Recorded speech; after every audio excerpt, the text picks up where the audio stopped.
बुद्ध के कई शिष्य थे। बुद्ध के शिष्यों में एक शिष्य था अनाथ पिंडक। अनाथ पिंडक एक धनी व्यक्ति था। उसका ये नाम अनाथ पिंडक इसलिए पड़ गया था कि वे रोज सुबह सुबह अपने घर के बाहर अच्छा अच्छा भोजन बनाकर बैठ जाता था। उसके पास जो आता था उसे वे खिलाता था। वे अनाथों के पिंड को भरता था, अर्थात सबका पेट भरता था। इसलिए उसका नाम अनाथ पिंडक पड़ गया। वे अपने काम और नाम से प्रसिद्ध हो गया था। उसका यश दूर दूर तक फैल गया था। बुद्ध ने भी उसकी ख्याति सुन रखी थी।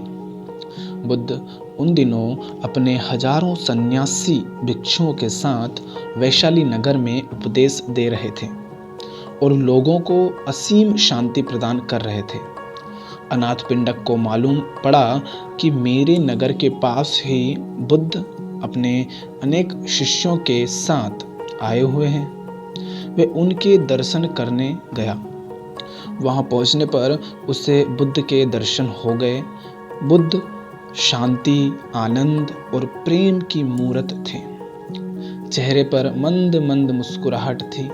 उनके वस्त्र पीत रंग के थे और सिर पर जटाएं थी।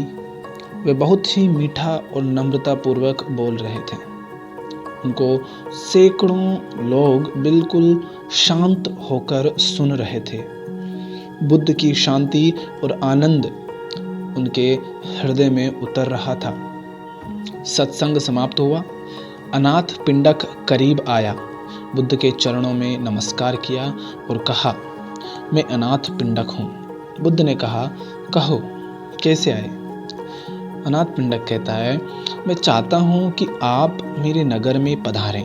वहाँ के लोग आपके धर्म उपदेश को सुनकर लाभान्वित हों और उनका जीवन आनंद से भर जाए। बुद्ध ने कहा, ठीक है, मैं आऊँगा, तुम व्यवस्था बना लेना। अनाथ पिंडक बहुत प्रसन्न हुआ। उसने पुनः बुद्ध के चरणों में प्रणाम किया और एक ओर बैठ गए। महाकश्यप बुद्ध के शिष्य थे। उन्होंने पिंडक को समझाया कि हम यहाँ पर हजारों भिक्षु हैं, तो किसी एक के घर में तो रुकना संभव नहीं हो पाएगा। इसलिए अच्छा यह रहेगा कि तुम किसी खुले बाग बगीचे में व्यवस्था कर लेना। हम जैसे लोग भगवान के लिए एक छोटी सी झोपड़ी बना लेंगे और हम भिक्षु उसके आसपास रुक जाएंगे। अनाथ पिंडक ने कहा, ठीक है, ऐसा ही होगा। अनाथ पिंडक अपने नगर लौट आया और अपने नगर में नजर दौड़ाई कि कहाँ कहाँ पर व्यवस्था हो सकती है। उसे एक बड़ा सुंदर बगीचा पसंद आ गया। वह उस बगीचे के मालिक के पास गया। उससे जाकर कहा कि मैं आपका बगीचा खरीदना चाहता हूँ। मैंने बुद्ध देव को बुलाया है। उनकी सेवा के लिए मैं उनको ये बगीचा भेंट देना चाहता हूँ, ताकि वे यहाँ पर रहकर लोगों को धर्म का उपदेश देकर उनका जीवन धन्य कर दें। तो जो बगीचे का मालिक था, वह संत महात्माओं के प्रति श्रद्धा नहीं रखता था, नफरत करता था वो उनसे। इसलिए उसने अनाथ पिंडक को साफ साफ मना कर दिया कि मैं तो बेचूंगा ही नहीं। अनाथ पिंडक ने उसे बहुत मनाया, पर कहा उसने फिर बाद में, चलो ठीक है, यह बगीचा मैं तुमको देता हूँ, पर एक शर्त पर। इस बगीचे की कीमत एक साथ लूंगा और इस बगीचे की खरीदारी कुछ इस तरह से होगी कि तुम जितनी जमीन पर सोने के सिक्के बिछा लोगे, मैं उतनी जमीन तुम्हें दे दूंगा।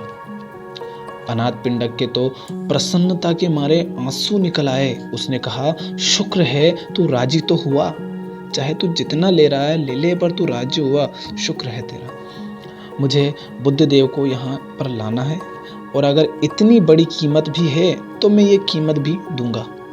अनाथ पिंडक अपनी सारी दौलत, सारा सोना बैलगाड़ी में भर कर ले आया।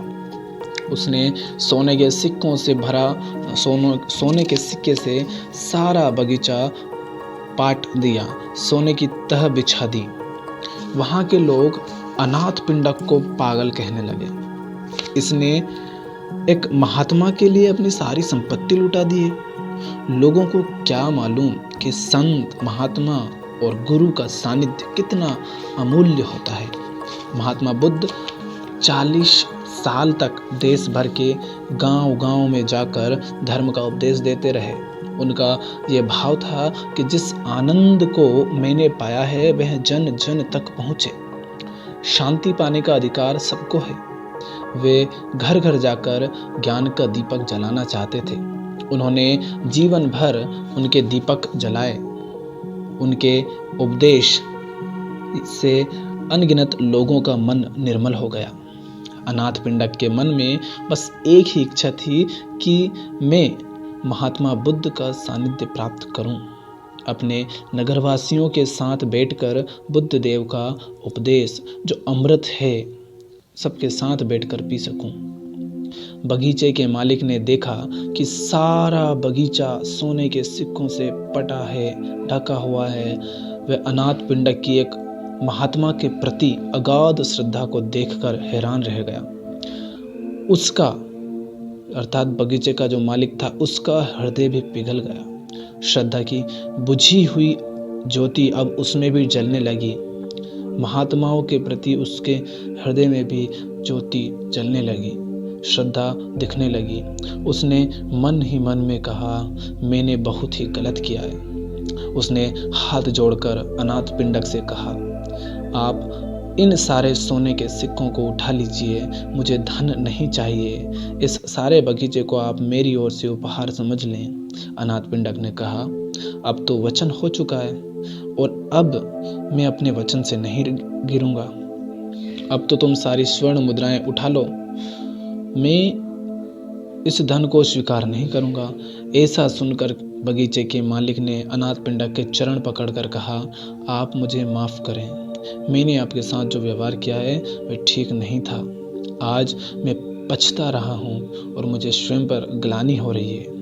अनाथ पिंडक को उस पर दया आ गई। उसने उसको एक उपाय सुझाया कि महात्मा बुद्ध जब कुछ समय बाद धर्म उपदेश की वर्षा करके दूसरे गांव जाएं, तो तुम वहां पर उस दूसरे गांव जाकर उनकी और उनके सारे शिष्य के रहने की व्यवस्था करना, इस धन के उपयोग करके। तो भिक्षुओं, आपको ध्यान देना चाहिए कि धन के लोभ से सत्संग का लोभ कहीं अधिक श्रेष्ठ होता है। धन के लोभ में ना आए।